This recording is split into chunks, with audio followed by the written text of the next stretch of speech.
Hello, everyone, and welcome to Twilight Epiphanies Talk Radio with Cindy Magnuson, and the show is about to begin.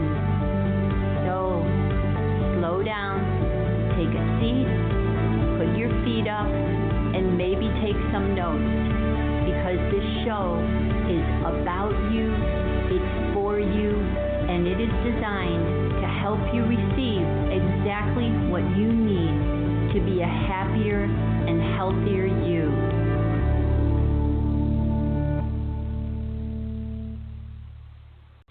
Hello, everyone, and welcome to episode 20 of Twilight Epiphanies Talk Radio. This is Cindy Magnuson, the founder of C Source Energy Epiphanies and the C Technique EFT Plus. And tonight's show is number 9 in the completion of the series, The Elephant in the Room is Real, What Now? And in this final show tonight, where I have a remarkable guest, Anneke Lucas, this show is being aired on also a date that is more significant, and that is 11/29/2018, which, as a numerologist, as I have posted recently on my Facebook page, the significance of the collectiveness recognizing and agreeing upon this cycle of time, as we are referencing it, in a portal energy of 11/11/11. And what the portal means here in this date is that this is an opportunity of frequencies. 2018 this year adds up to the vibration of 11. So in a sense, as time is cyclical and we move into these different, in a sense, tuning times. So this is like a tuning fork. And the reference here with a vibration of 11 is that 11 brings us up to greater spiritual enlightenment. And of course, enlightenment is an evolutionary process where consciousness goes through that takes us through many different incarnations in order to remember our spiritual aspect of self and return back to God Source as we explore different realms of existence. And with a reference to the 29, which when added up on this date is also the 11, the 29 is referred to as a particular testing vibrational energy. And it means that this energy represents the potential to express in an imbalanced manner the frequencies. And thus, on any stage of initiation, in order to demonstrate our true expression as spirit in physical vehicle, we are tested. And thus, on a day where Anneke is coming in with very healing codes within her that rest at the foundation of what a testing vibration is needed, and that is love and forgiveness. So it's an honor today to welcome her in both this 9th show, which is a completion of a circle, 36 degrees, meaning a cycle is complete, and representing these beautiful healed frequency codes that she has achieved in her own personal experiences. Anneke is a woman who has withstood, survived, and healed in the deepest levels of integration from the highest levels of the misuses of power that are possible to be perpetrated upon humanity, the sex trafficking of children, involving the most heinous of crimes possible.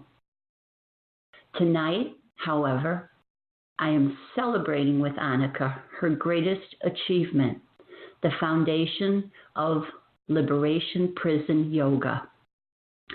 Liberation Prison Yoga is a trauma-conscious program that brings yoga and other mindful support programs to incarcerated individuals. After years of volunteering in the setting of bringing yoga to prisons in her state of residence, New York, Anneke founded Liberation Prison Yoga in 2014.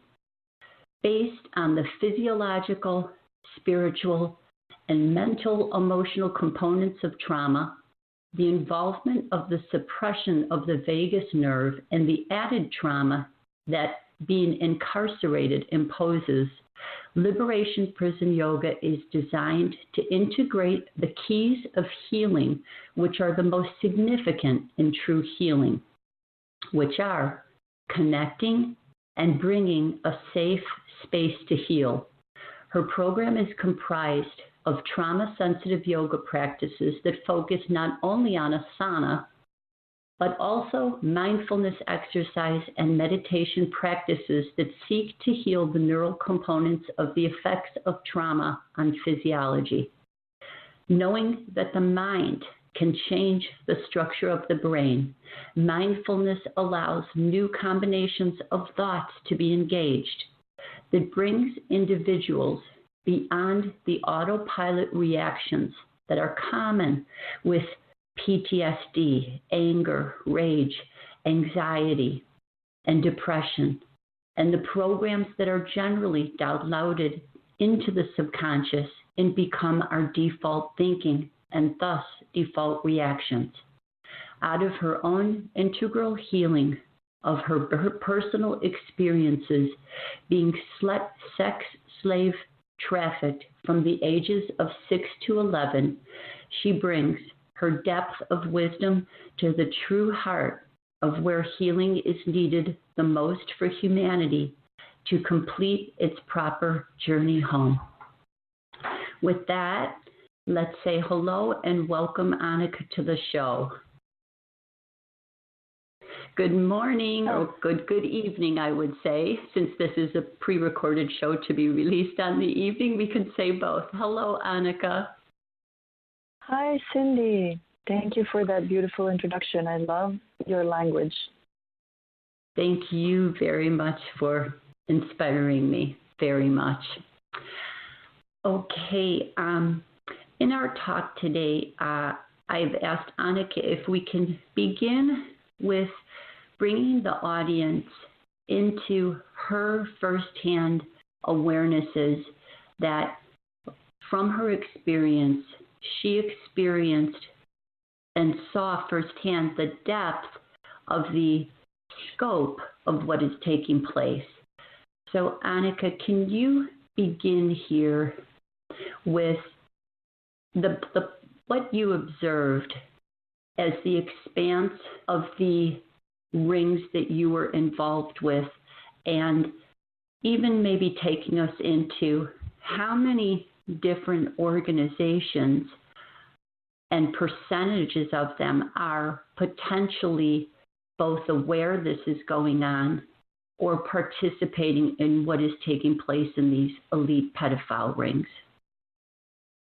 Right.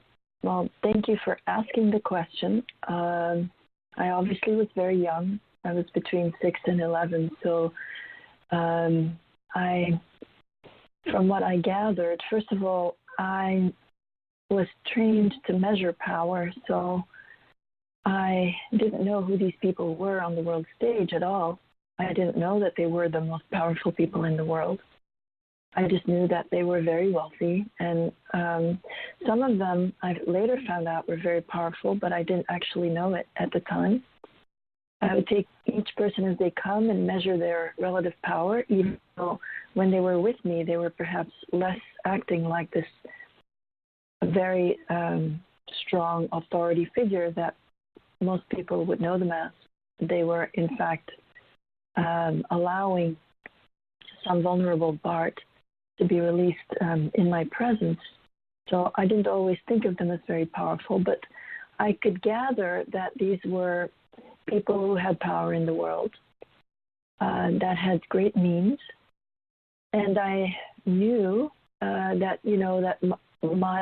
my country, Belgium, where I was originally trafficked, that I was used as a commodity to make friends for the politicians, particularly one politician who was in charge in Belgium, to make friends with other powerful people in the world through the children.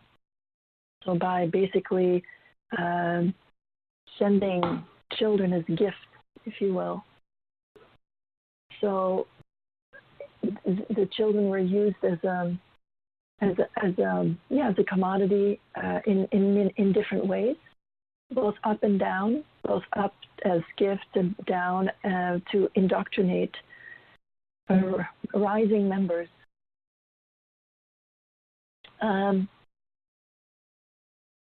I knew that there was no point in going to authorities, for example, because I did know that people from various agencies were involved on the highest levels. So I knew that people on the highest level of the police, this is in Belgium now, were involved. And there were two kinds of police. It was the national police and the local police. And so I knew that they were, that there were all across the government, there were people, there were members. It was like a club. And so it was an exclusive club, and I knew that there was really no point. And I think that the Dutroux case brought that up, that there was no point of going to expose these crimes of operating in Belgium. Now, I was sent as a gift to an American perpetrator, and that perpetrator ended up sent to training. So you could say that in Belgium, this section of this ring, so there were connections with other powerful individuals who were influential on the world stage. We're not in Belgium. The Belgians were not as well organized, you could say. They were quite organized, but not as well organized. Maybe the Americans, and I was sent to Germany to be trained, which is perhaps not the right sense of the word. I was actually trained, but you could say I was tortured or I was traumatized to be a sex slave to the elite. I was 9 years old. I was the oldest child there. Most of the children there were toddlers, babies. And where there was a specific training about that had to do with splitting and creating altars to be deployed in different situations. So I was trained to detect men's sexual desires, so I would never have to have a conversation, find out what people wanted. I could just guess that's what they need, what they wanted, what they needed, and also to detect their weaknesses so that I could spy at the same time. And so that was extremely organized. So it was people who ruled the world. I noticed that there were people from what would have at the time been many countries involved together in this net. So they were not real enemies, but the people were made to believe they're enemies. So I know that it was about, especially later on when I recognized my perpetrators, I realized that we were dealing with top politicians, top influencers in the world. Not only politicians. There were those who were really in charge were really influencing the politicians, but it took more of a back seat on the world stage. Okay. So if you were then, as you came out of the situation and into adulthood, if you were to speculate a general percentage of looking at any government, larger government organization, how many of them in an organization would you speculate are aware of what is taking place? Well, we always have people who don't know, but it's in any organization, whether it's politics or corporations, the higher you go, the more awareness there will be. Okay. So it's simple. It's a vertical structure. It's a vertical power structure, and that power structure is something we don't necessarily think about very much anymore. But I think that we used to portray the very wealthy, so having no conscience, and greedy, and so forth. Well, it hasn't changed. It's like maybe those people aren't portrayed as really also greedy for food so much anymore, and they look like they're in better shape or something, and they're younger, but they're still extremely greedy. And it's not just greed. It comes with all sorts of addictions. You could say that the greed is a hoarding complex, and the power addiction that is at the root of someone's need to participate in this is based on unresolved trauma that, depending on someone's privilege, will be unchecked. And so what ends up happening is that this unresolved trauma of a person who may be in a position of privilege, born in a position of privilege, will need to perpetuate that trauma, and depending on the power that they gain in the world, it'll be perpetuated indefinitely over a maximal amount of people and magnified as well and multiplied. So the personal trauma of, say, childhood sexual abuse will become instituted in the entire world. So I always have looked at power addiction as a psychological complex and a psychological phenomenon, and I still see it that way.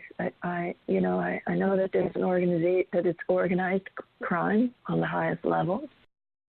I can't say the percentage. I know that, for example, a family, let's say a family, one of the 13 bloodlines supposedly rule the world. I know that from, let's say, there can be 6 sons, whether or not all of those sons will engage in this life. I don't think all do. Some will disappear and live very quietly and not want to really know, whereas others, who may have been, who react differently to their trauma, most likely will want to perpetuate the legacy, which is a legacy of power, and become more involved with these things. So it's hard to say a percentage, but the rule to be that the higher you go in this power structure, the more corrupt a person is, because the more choices a person has to make that go against one's personal integrity and that are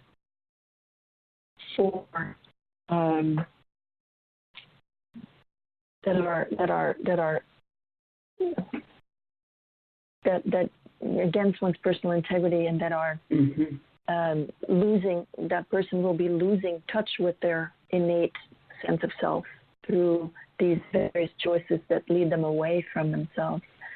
If there is a sense of self to begin with, that is, several of the people engaged in these activities seem to have never entered the first stage of emotional growth that an infant needs, the reflection of the infant as innocent, to begin life as a human being, to be reflected as the innocent human being that we are in the beginning of life. When that reflection doesn't happen in the very first years of life, I think a person can become psychopathic and be sort of banned from themselves life and never have access to never be empowered from within, never have an inner sense of good or wrong or right or good or bad or inner morality. I think most of us do have that sense because we do have some connection to ourself, which becomes our can become a spiritual path, our sense of self, and so I met several people who didn't seem to have that at all, who were completely caught, completely without access to themselves, which means without access to healing, without access to self-esteem, all the things that we need to be human. Mm-hmm.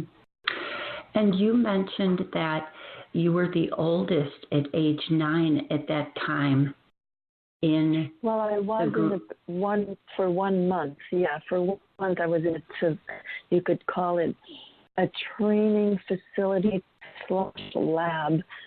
So as far as the strictly organized way that children take and then use in various ways for the elites, I was the oldest because I was,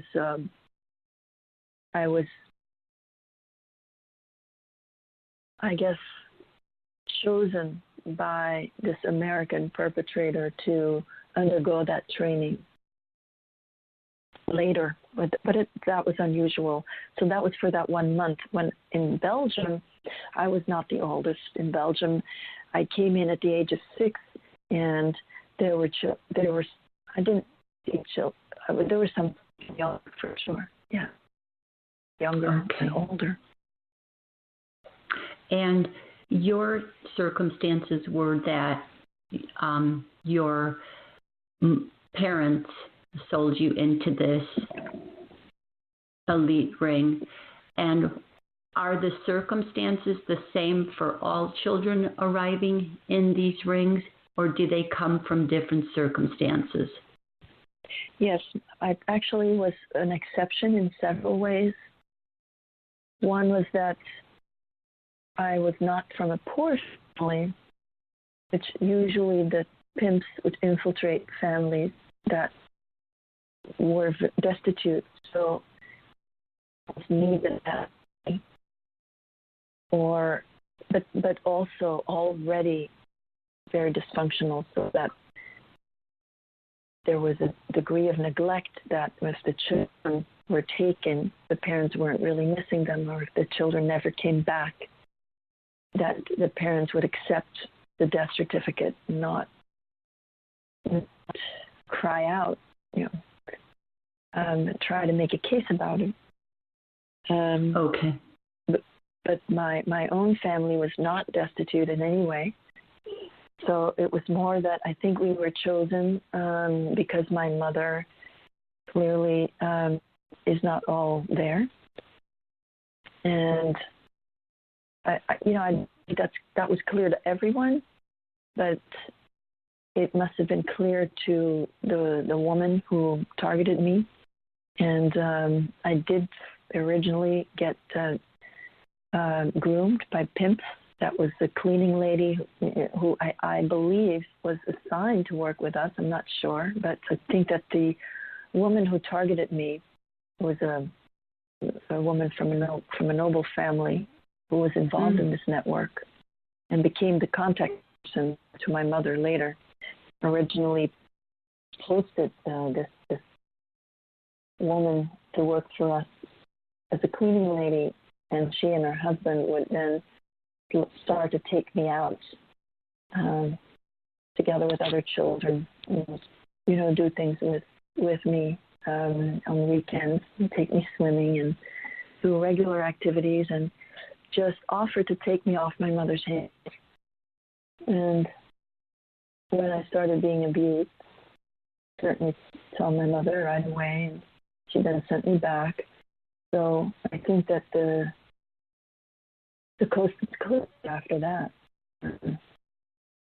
So I did try to tell my mother, and including after I was taken to the network by this couple. And my mother then somehow took over. So Okay. my mother's own insanity led her to be eager to be my pimp and take the money. So it was different in many ways. There were also children who were being used from the families that were involved. And most of the women I work with, the people I work with, not just women, also men, that I work with today, are from families who were already involved in some from masonry families that, you know, the dark, some of the Masons that have gone dark, that are involved on different levels of society with the network, that were terribly abused, but were actually meant to become perpetrators, and then somehow started to wake up from the programming, and ended up leaving. So that is most of the survivors were meant to survive. Some survivors were not, were taken from their families, like myself. But I don't know anyone particularly like myself, because let's say that our lives were not worth anything. So we could be killed at any moment if we became a nuisance or a threat, perceived a threat. We could be killed, and that was also what was meant to happen to me. It just was intercepted by someone from the inside who ended up making a deal for my life, and then I think that deal was honored. So once I was 11, I was let go. I was given a bunch of instructions. I was not just let go, by the way. There was a lot involved before I was actually let go. And I think because of everything that constituted my being allowed to be set free, the deal that was made and what I was put through before I was released, was meant that the deal was going to be honored, and that I was actually going to be let go. And I don't, it's dangerous because the splitting was definitely very severe, and I can't say that I was very present in my young adult life, but I really don't think that I would get triggered, certainly, and I would get, internal, external cues, but I wouldn't have a program to fulfill it. I wasn't getting calls from certain people and then go and do certain things. I wasn't doing that. I wasn't being deployed.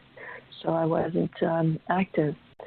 I would just get triggered, and then I would go in certain states and do certain things. And sometimes I'd hear that I would do things, especially after drinking, or maybe do things that I felt ashamed about or something, but it was not in any context of the network. It was on my own. Okay. Yes, I see. And so you are describing that generally the children who go into this that are the outsiders end up being murdered at the end of their usefulness time, and that the children who are in the families who are experiencing the trauma, they generally continue in the families? That's not exactly. Children from the families also get killed. Okay. There are babies that are being produced to be killed. There are okay. So there are babies that are born that no one knows about, never have a birth certificate, that operate for some time within the network. There are children that don't make it from the families, even from the noble families, that don't survive because the girls get pregnant and they're underage, and so the abortion sometimes is fatal. So there are many things that can happen. There are people that are active, operatives, and that outgrow their usefulness and are not killed, are just allowed to live on, but be active anymore, retire, so to speak, and not. There's many variables on this, but let's just say that I was well aware that my life wasn't worth as much, and that I was put through things that the children, that in this case this was children of the nobility that were being indoctrinated as well and were being sexually abused as well, that were not going to be poor. They were not going to be put through the same kinds of things that I was put through. They were not put up. They were raped, but they were not made to work like I was. Okay. In the capacity of going to the other states and around the world. Right. They were not trafficked like I was, but also within Belgium and within, say, even one orgy, that we both might be there at an orgy as children. And yes, they would be sexually abused, but I would also have to be going with men to rooms, and then maybe there were secret photos being taken, because I often had to, for example, help new initiates to feel comfortable, to help them feel comfortable for doing what they were doing with a child. Yeah. I had to help them, and then they were being photographed. This is the system of blackmail. The system of power is definitely a system of blackmail. Okay. So that's another. There was a difference that the children from the families did not have to do that. Okay. And the involvement with women in these programs, where I think you described that most of your actual perpetrators were men. What are your feelings about the involvement with the women who are also a part of this? Were there women perpetrators also? Not. I know there are. Not all my perpetrators were men except my mother. And you wrote about someone who writes about women being completely in control. I'm trying to look at the name. Writes about that is an order of women that are basically towering above the men. Generally. Yes. Michael Tsarion. Yes, Michael Tsarion tends to, at this time, his theory, which I'm not feeling in resonance with his theory, that at the top of these, I think you described it as this group of 4,000 people around the world in this larger organization of elite perpetrators. And his studies led him to believe that there is a female Illuminati that rules above the men. And that's very funny, how you end up blaming the women in the end. Yes. It's clearly a patriarchy. I don't think so. I really don't think so. Not what I've seen. It was ruled by the men, and women had a role, but the roles of the women at the orgies, for example, was always subservient to men. And the world leaders that I came across were all men. I know that there are female world leaders, and I certainly wouldn't put it past them to be perfect as well, because they did rise this high in this hierarchy. I'm not saying that there are not women who act men and have lost touch with their divine feminine, but I don't believe that there are. I think the number 4,000, I may be wrong about that number. It's based on what Ronald Bernard has said, who is a Dutchman, who is a financier to that elite group of, he says, 8,000 to 8,500 people who rule the world above the politicians that really are in charge. So he speaks about that. That's where he based this number on. Was in what would be said to be those highest circles. And I certainly didn't see any women in roles of authority. Not that there were no perpetrators. I wasn't open to female perpetrators. There were, but not. They were never ruling.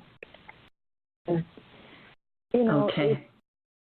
I think what is happening is a byproduct of what doesn't work about the political structure that has been, what's Western civilization, what we've gotten used to, Western civilization for, built up over the several thousands of years, that is not working. It's not working. It's a byproduct of why it's not working. That the power structure itself, the vertical structure, is not something that is sustainable, because it's not. It isn't friendly to all. It's friendly to those people at the top. I would never want to be in the place of such a power addict who has all the material wealth imaginable and is stuck there and needs all this power because they have no self-esteem. I would not want to be in their place. But at the same time, it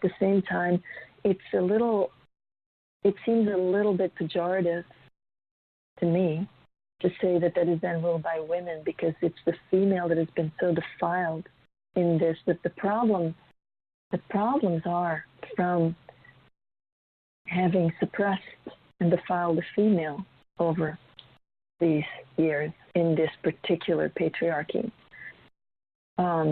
Both nature as being female and women as being treated as second-class citizens and using rape as a weapon of war to suppress women. It's a very effective suppression tool. So in a society that defiles this, really doubt that there's female Illuminati that rule all of it. Yes. Okay. And my thinking on that is we're talking even in a sense about which is maybe just left the essence of a female vehicle, but there's not a female in there. And so anything that I think might reference, woman is not true woman that is expressing when it's at a certain point, and Bernhard talks about, those hyperdimensional energies that can overtake human vehicles. But since we're here, then can you describe to us, I've listened to you in other interviews that you've done, and you have a remarkable points about understanding and forgiveness, what forgiveness is and what forgiveness isn't, in regards to how you came to greater understanding, of how these leaders are actually traumatized individuals and using their power over others and perpetrating the crime so they have control over it and their own loss of innocence. So in regards to looking at both your ability to understand and forgive, how do you feel we can approach our understanding with this towards helping it to heal and integrate. At the same time, we are, bringing it to the surface to say this no longer is serving the good of the all on any level whatsoever. Not that it was serving, but that sense of suffering that comes up in order for us to take initiative. So can you bring us into your views that you've expressed? Yes, I'll try.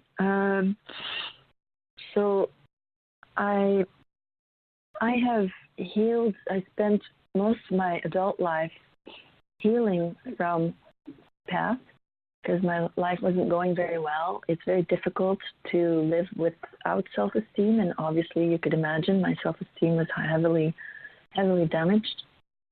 So it's difficult to navigate in the world without self-esteem. It acts kind of like a compass. And so without it, power presents itself as the most seductive self-esteem replacer. It's the closest, it looks from the outside, it looks the closest like self-esteem, even though it is not at all self-esteem. Mm-hmm. So the outer and all the dynamics that come with that become a replacement for self-esteem for what is essentially lacking, that sense of self, a true sense of self. That is, in psychology, ego needs to be healed so that spiritual work of letting go of the ego can be. So I spent 30 years working very actively to heal my ego, and that was done mostly by feeling everything that had been split off, by allowing myself to feel all the pain that had been, as a child, obviously I couldn't possibly feel everything that was being done to me. I had to survive, I had to cope, I had to, and I was also specifically used, that the dissociation is used to perpetuate the abuse and for me to be more useful in the network. I connected to everything that was repressed, all the feelings on the other side. And it's the integration of the feelings with their original traumatic, this neural integration and this magical process of consciousness expanding through the physical cellular integration that happens, that every cell receives this new information. And I'm not saying this poetically, I think it happens literally, that every cell in the body receives the new information, that the split off part that held the suppressed feelings, negative feelings, being integrated into the psyche creates this, what is true emotional growth, what could be called post-traumatic growth, and spiritually can simply be called growth. This process I went through again and again and again and again to learn that feeling, from all the suppressed feeling, every time I change, every time I understand a little bit more about myself, but in reflection I understand others. And so I understand others and become more empathic. And of course, I wasn't very empathic when I started out. You can imagine. I was very closed off and, didn't care much at all about other people. I couldn't really bring myself to care for a living creature. So gradually in this process of healing, by having, one safe person, I should say, one safe person after another, but it was one safe person who would reflect something that I needed.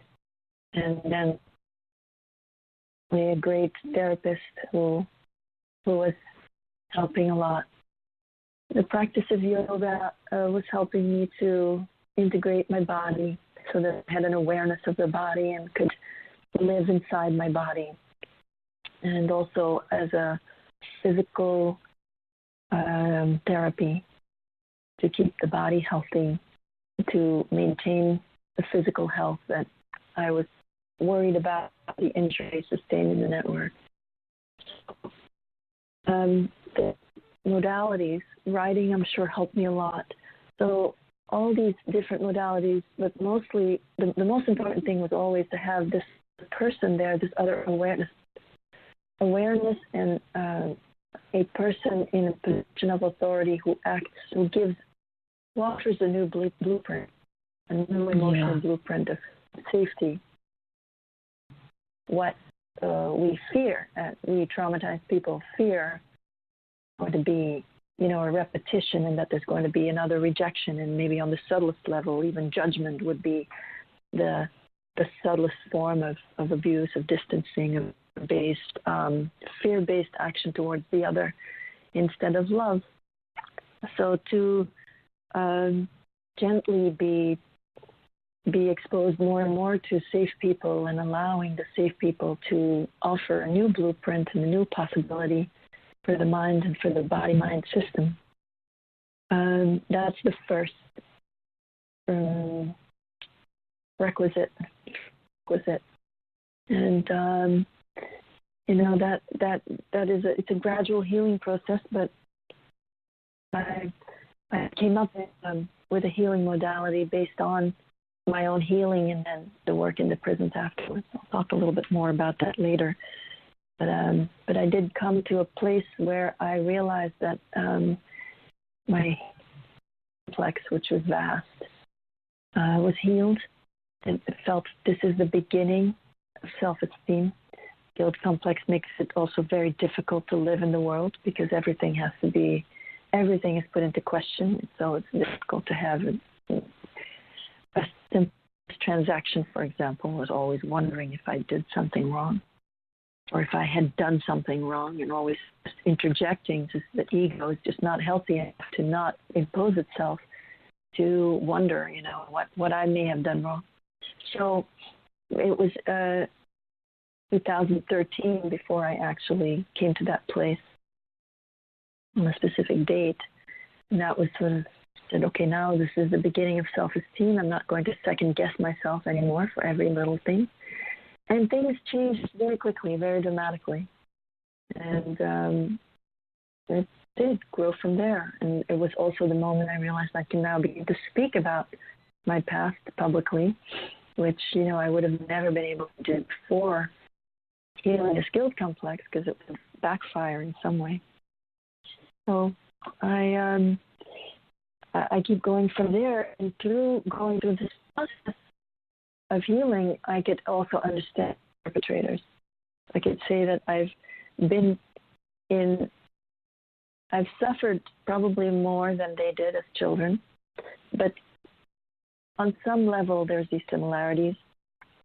There's the similarities of the abuse, what it does to you. They were also perpetuating their abuse onto me, so it was, I'm sure, very often, very literally, what they had suffered that they were putting onto me. I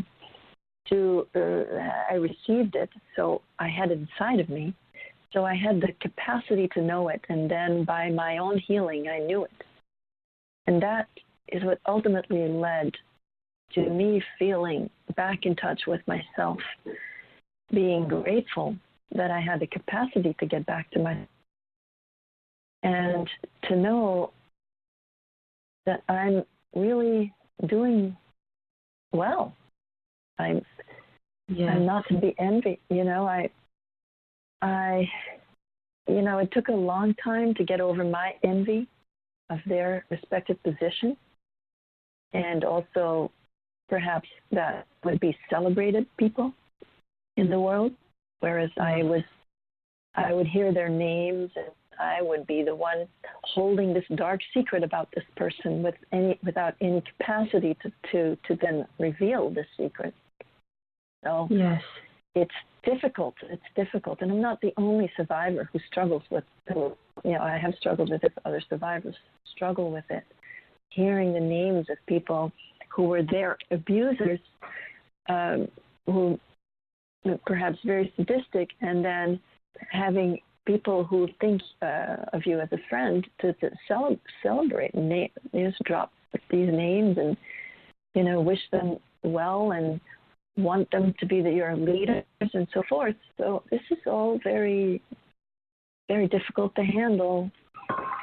And it also perpetuates, ultimately, if we see the sickness, we have to see the sickness in ourselves first. We have to see in which ways we look up to people and understand how that relates to our own unresolved trauma, and how we look down upon people and how that relates to our own inability to accept ourselves fully, and to create that egalitarian system within, so that we break out of the power system, a vertical power system ourselves, and can be fully empowered, so that we won't need this external power structure anymore. And that is what the unconditional model does. That is a system. The unconditional model is a system that lays out towards becoming aware of internal and external power dynamics and use them, and to create that egalitarian system within. Means healing and empowerment. Wonderful. That is beautiful. Thank you. And that is a wonderful space to begin with, since you have described the foundation of your program, Liberation Prison Yoga. So what we will do now is take a commercial break, about 2.5 minutes of commercial.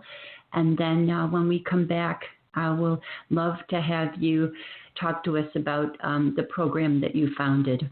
Okay? Absolutely. Thank you, Cindy. All right. Feminine Frequency Radio Network hosts shows 7 days a week.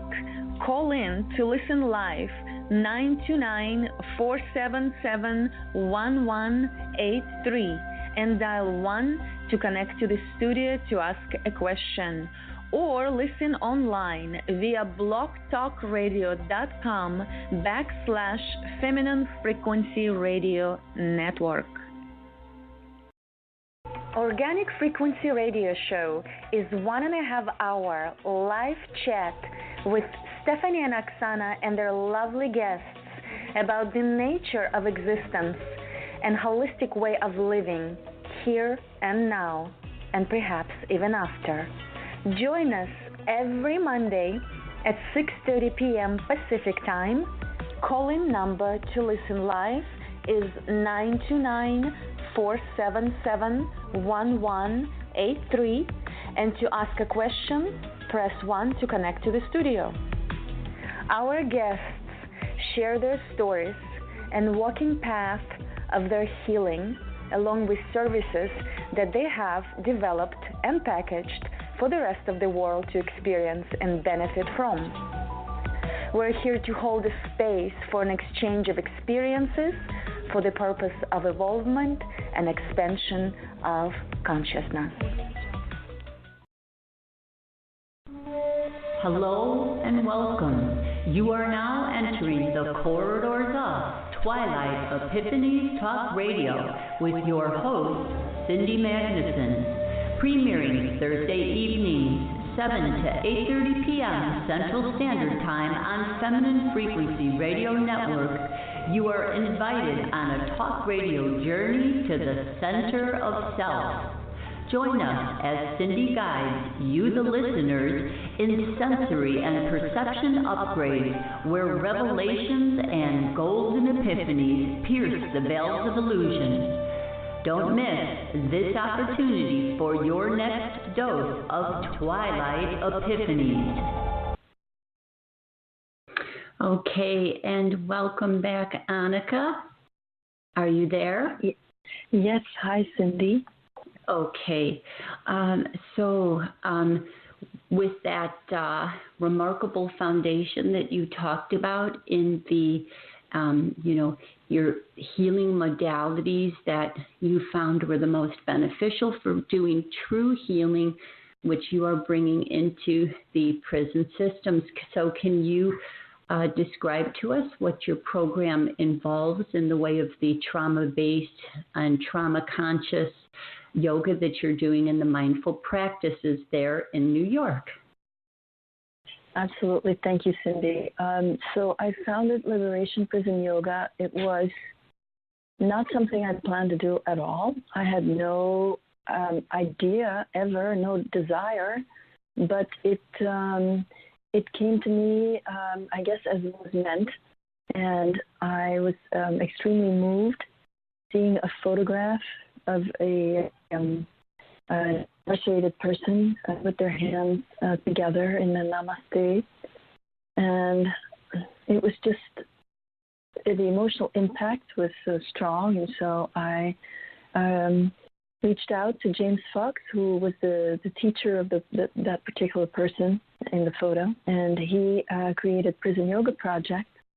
And next I started speaking to James. I interviewed James. I interviewed the photographer of this photo and started publishing articles. And then I visited San Quentin, where James Fox is teaching.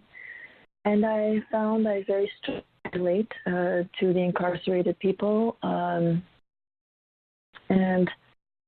I helped organize and training by James Fox here in New York, and then realized afterwards that everyone was looking to me to start. So I thought I better myself, and I started going in, and from my first class I felt that this is to be, and I have realized that incarcerated people are in the United States are in a similar situation somewhat than I was, that it is a clandestine continuation of the system of slavery that we don't call slavery today, but nevertheless it's extremely targeted, and most people behind bars, especially at Rikers Island, which is a large jail that has 90% of people in pretrial, shouldn't be there. The only reason they are behind bars is because they don't have money to pay for bail, and the reason they may have ended up there has a lot to do with survival and again, conditions based on this continuation of the slavery system. So there is the incarcerated aspect, there is the slavery system aspect, and there is the fact that many people inside are perhaps at the lowest point in their lives. And when I was a little girl, I very much wanted someone to come and tell me that, I was going to be okay. And I never met that person. No one ever came from the outside and gave me hope. And with my experiences going inside, I realized that I did become that person, and I was able, with my own experiences and my healing, to spread hope. And then the healing just was the way that I'd had this privilege of healing for so many years. And as I started to share that, I realized that, that the yoga is an excuse to come in. Now, how are we going to reach people? So I started to see, I love creating programs. I credit, in the strangest of ways, that the month-long training in Germany, I really got a sense of, somehow could appreciate how I was learning, and got a sense about training and putting systems together, which is something I do love to do. So I got this, what would be a PhD in training, in training itself in a month, and then that was used over the next year. So I started to think of a way to systematize. I could see, work myself, see what works. It worked so well. The most important thing clearly was to make a connection from the heart, so that what I come to do means something. And as a younger traumatized person, there were plenty of people, well-meaning people, who never got through. So it was about finding a way to systematize this, and that became, the development of different programs for different populations. And then on the side, I was creating the unconditional model as a larger healing modality, again, systematizing what worked. And that, I guess there's three parts to it. One is the ability to accept each part of the self as a way to break through shame, which is usually what keeps a split off part split off. And I say parts as in the internal family systems healing, therapy model developed by Dr. Richard Schwartz, that each person has parts, and rather than as in the DID sense, or the dissociative identity disorder sense, that is considered more like a clinical state of splitting and different personalities forming. But to some degree, we all do that. We all have parts, certainly, and we all also have parts that are not necessarily connected to each other, and we all have exiled, repressed feelings. No, I don't think you can live in this structure, in this societal structure, and not have some trauma, because it's inherently traumatizing, because there's so much separation that comes just from living in this model. So to first to use the IFS model to accept the self completely, either with one safe person or just being able to do that work and employ it to yourself with the help of mindfulness exercises and meditations and so forth that I developed for that. And then the second part is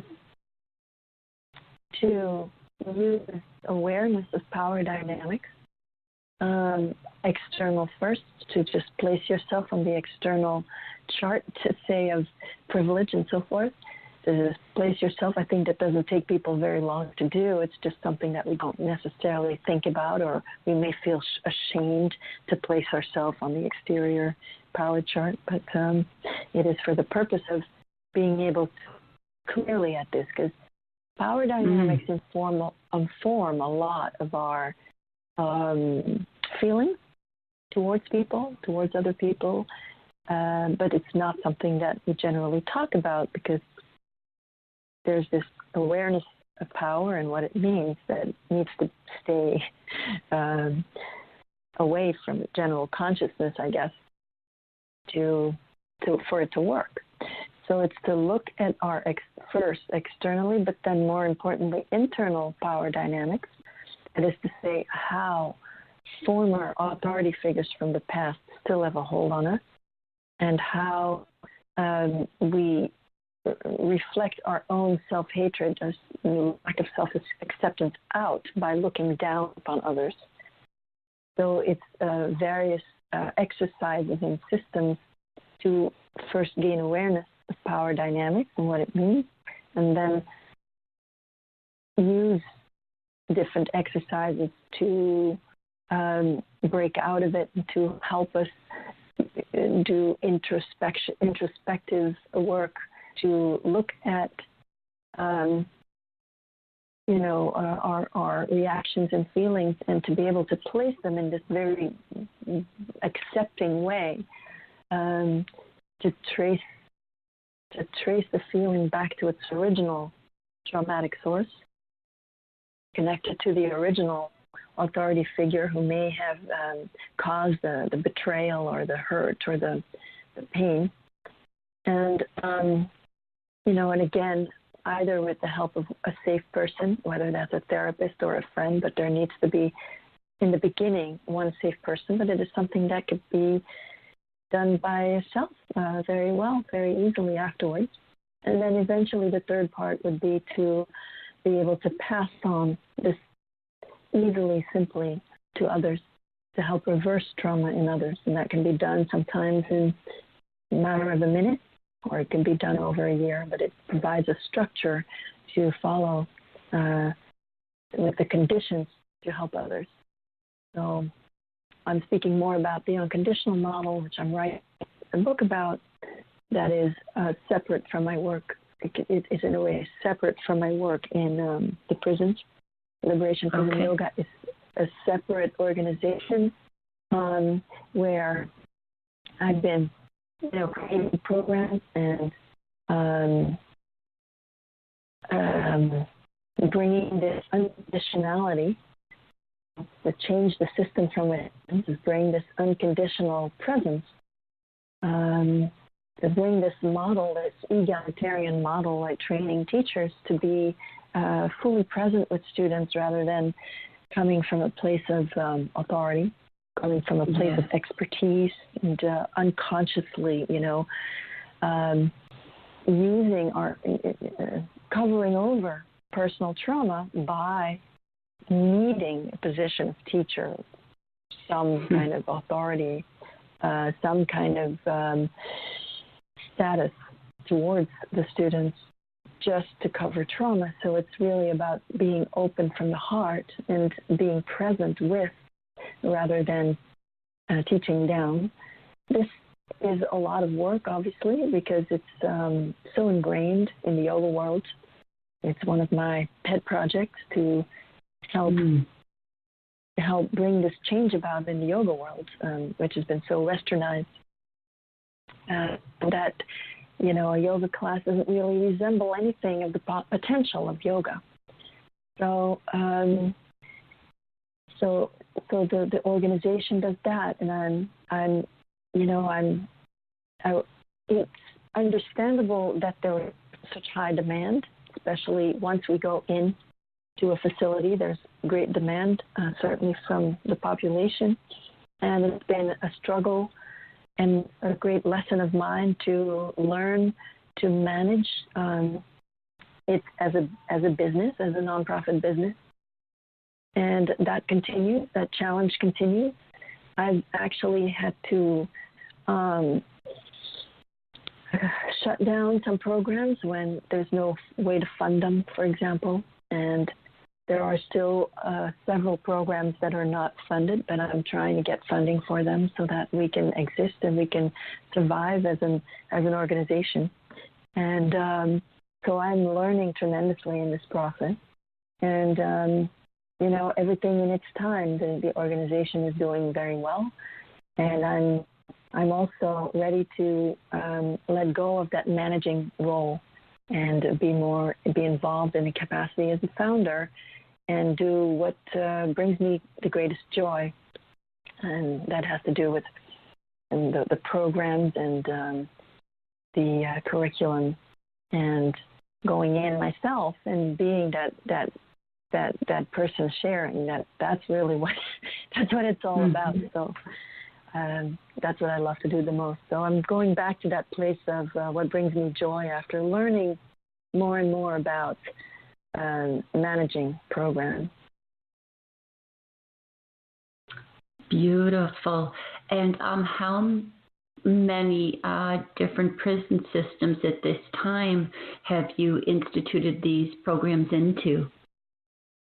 Oh, we are currently active in, I'm not sure, there's several facilities. We started a program with the youth at Rikers Island, which are the people that are charged as adults in New York State from the age of 16. It's about to change to 17, but we still have 16-year-old children with us charged as adults. So they are in different facilities. So we have a big program with the Department of Correction with the youth. So going into various facilities for that, and then we work a lot with the women. And so this is all the city, the different jails. We're in a downtown jail that's called the Tombs. And we are in a maximum security prison for women a little bit north of the city, as well as a medium security facility for women and a medium security facility for men. Now, these are all state prisons. So we are local, and we have quite a bit of demand starting programs in different states or farther upstate. And so we're just dealing with things as they come. Definitely would like to spread this model and have been working on creating affiliates. But again, you know, we're working, definitely have worked on a system to do that so that it works on different scales and that we can sustain it. But we're not there yet. We help people, you know, who come to our trainings and they want to start programs in other states. We definitely help them. Sometimes it happens. It recently happened that someone from Ohio reached out to us. An incarcerated person from Ohio reached out to us and said, you know, I really would like to get a yoga program where I am. And so I said, oh, it just so turns out that we have some people who've taken our training that are in your neighborhood. We started setting up this program there. Then this person was transferred and then wrote from the other side of the state and said, I'm here now. Oh, boy. I still really want a yoga teacher. So the last training, what happened is right after I got that email from the chaplain of that particular prison, mentioning this person's name who wanted the yoga class, someone from that area came to our yoga class, to our training in New York. So this is going to be easy, you know. Sometimes things do just happen, and it's beautiful, and it doesn't look like it's an accident. And it's this person's will is really strong, and he's very emotional, very devoted to the yoga practice, and is also in very strong need. So it's really wonderful to be able to fill a need. And that is all, of course, as a volunteer. It's all voluntary work, and most of it is still voluntary. Okay. And you also have other projects that you are working on to getting bills passed in order to bring up awareness. Can you tell us about those? Absolutely, yes. So I aligned myself. I went to Amy Pollin, a politician in the Assembly, the New York State Assembly, and presented a bill that would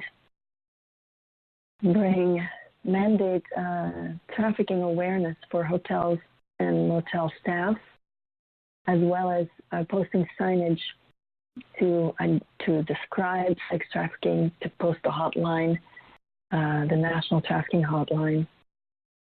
And she took that on right away, and so the bill was split in two, and the Senate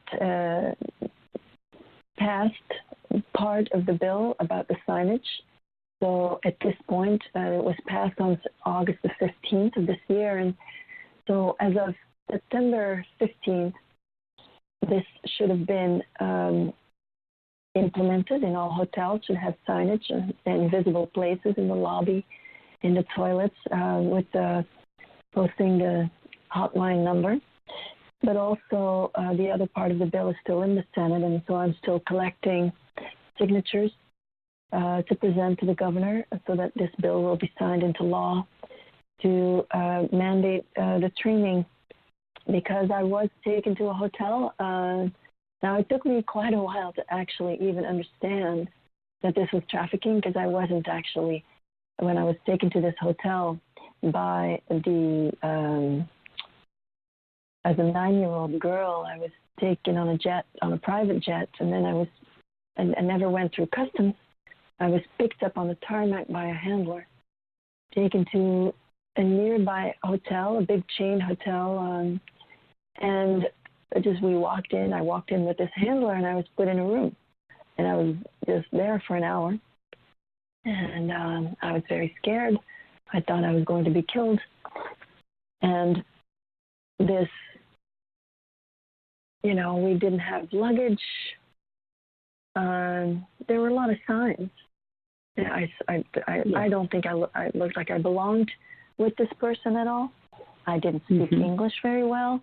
So there were all these things, all these signs that we saw plenty of employees that I think if they would have been trained to look for signs of trafficking, they could have seen that something was wrong. Just the awareness, just with this new awareness, not having luggage is a big deal. And then if the child wouldn't answer you, for example, if you ask the question to the child and they can't answer you and the person automatically speaks for them. Now, I know that parents often do that for children, but that doesn't mean that the child wouldn't be able to answer.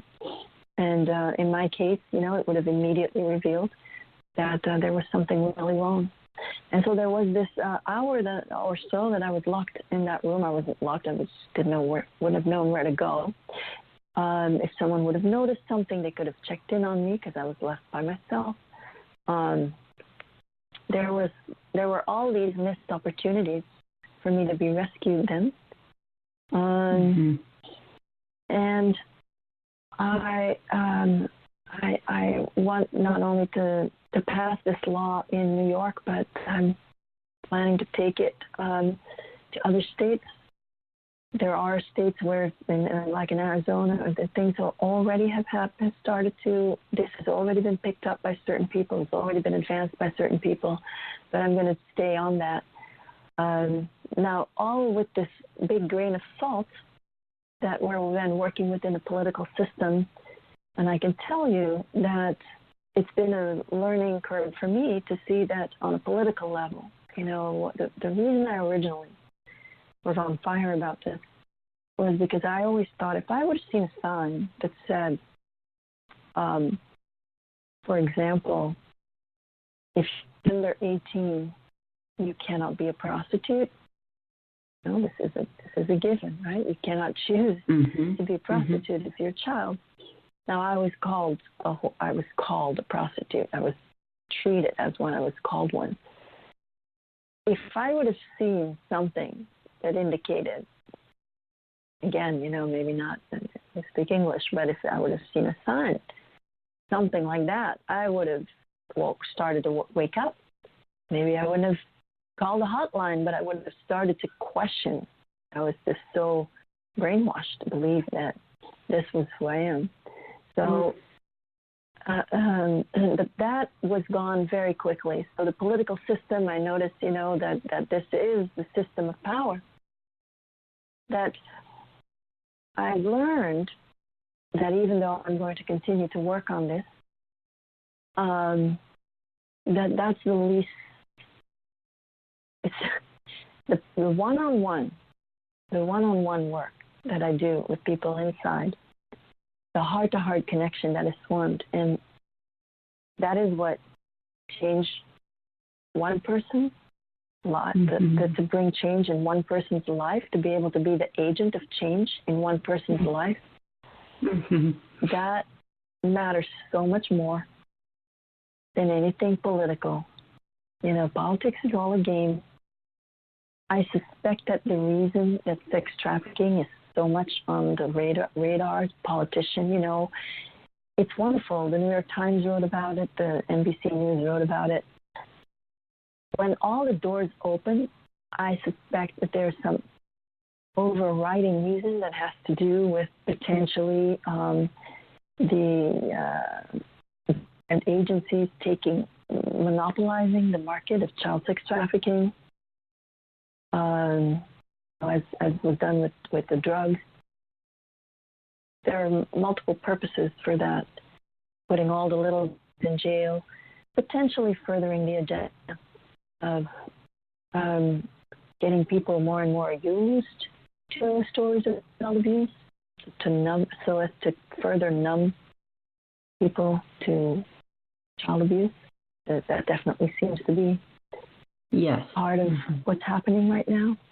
So whereas in Belgium and Holland, pedophiles are increasingly gaining a voice, want to be taken seriously, are combined as they are in the United States through an organization called NAMBLA. So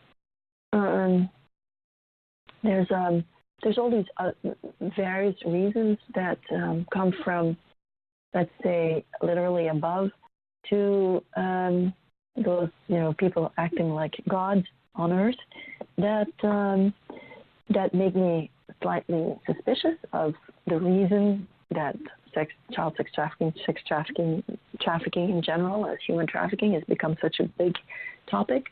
But meanwhile, I'll continue to work on every level that I possibly can.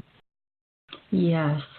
Yeah, I agree with you. They completely understand what the time frame is going into, and them being, very many steps ahead of the program. They've instituted their best defense and offense already, and that's why I think individuals like yourself who are presenting what I feel is one of the most optimal models of healing in the exact presentation of how, because of course they're trying to instigate people to react inappropriately without spiritual discernment, which is not going to favor this progressing forward. And most of the individuals that I chose to be on in this series also carry that high integrity level of healing to, as you express so well, to understand the model of what the perpetrator is so that we appropriately address it. And I do believe that there probably will be at least a certain amount of expression that's emitting from our energy fields to neutralize some of the effect of what they, are trying to counteract with. But I think, it will take a period of time and it will lessen. Yeah. But we do understand, power in a certain position already has some advantages, what perceive as advantages. I think when you expressed exactly that it takes that one-on-one healing, because that person emitting the true healing code is then able to carry that everywhere else and to do it appropriately. So I just became so emotional when you were talking about it and feeling it. It's remarkably beautiful. So I thank you so much for yes, thank you. Thank you for understanding that. Oh my! It's such a relief to speak to someone like you. Systematizing it.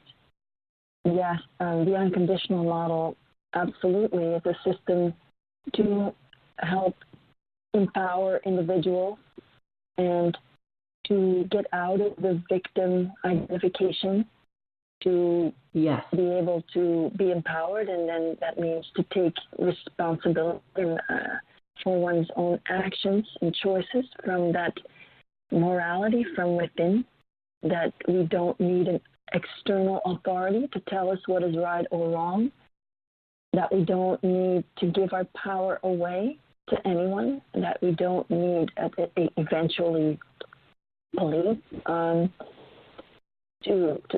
that we have all this within, and that we can trust ourselves to know. Still access that part of yourself again, yes. And it is so easy to get lost along the way and forget that connection, that we are that space inside. Okay.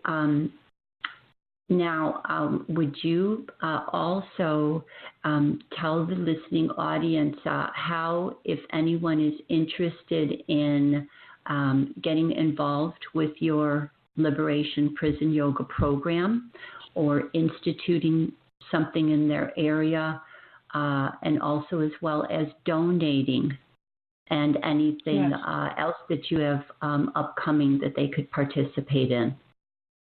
Absolutely. Yes. Well, this is the giving season, so I really do hope that some of you will reach out and donate even small amounts are very, very welcome.